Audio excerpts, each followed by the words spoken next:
என் அன்பு செல்லுமே, உன் காயப்பட்ட மனதிற்கு ஆறுதலான வார்த்தை சொல்லவும், எது நடக்கப் போகிறதோ உன் வாழ்க்கையில் அதை வெளிச்சம் போட்டு உன்னிடம் காட்டவும் தான் நான் வந்திருக்கிறேன்.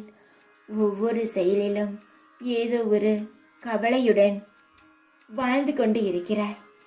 என்ன வென்று தெரியாமலேயே பயந்து கொண்டு உன் வாழ்க்கையில் ஏதாவது சந்தோஷமே வந்தாலும் இந்த சந்தோஷம் நல்லதற்கா இல்லை கெட்டதற்கா என்று புரியாமல் தவிக்கிறாய். யாரை நம்புவது, யாருக்கு முக்கியத்துவம் கொடுப்பது, யாரைத்தான் நம்பிக்கையானவர்கள் என்று எடுத்துக்கொள்வது எதுவுமே உனக்கு புரியவில்லை.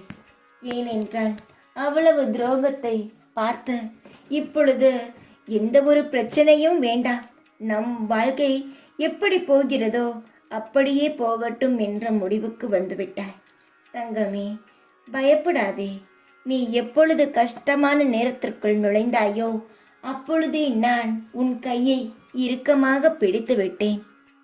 மனிதனுடைய கணக்கு வேண்டுமானால் தப்பாக போயிருக்கலாம், ஆனால் தெய்வம் போடும் கணக்கை தப்பு என்று யாருமே சொல்ல முடியாது.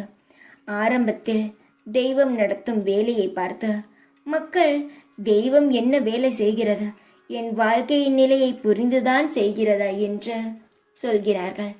ஆனால் அதுவே சரியான நிலையில் முடிந்தவுடன் தெய்வம் சரியாகத்தான் செய்து கொண்டிருக்கிறது.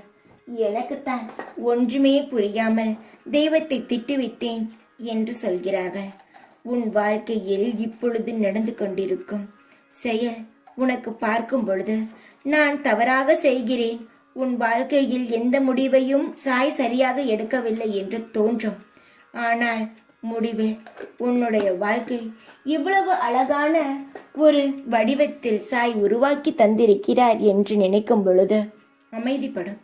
இப்பொழுது நடந்து கொண்டிருக்கும் வாழ்க்கையை வைத்து எந்த ஒரு முடிவையும் எடுத்து விடாதே. எல்லாம் நல்லதற்குத்தான். சந்தோஷமாக இரு, கவலை இல்லாமல் இரு. நான் இருக்கிறேன் உனக்கு துணையாக. ஓம் சாய்ராம்.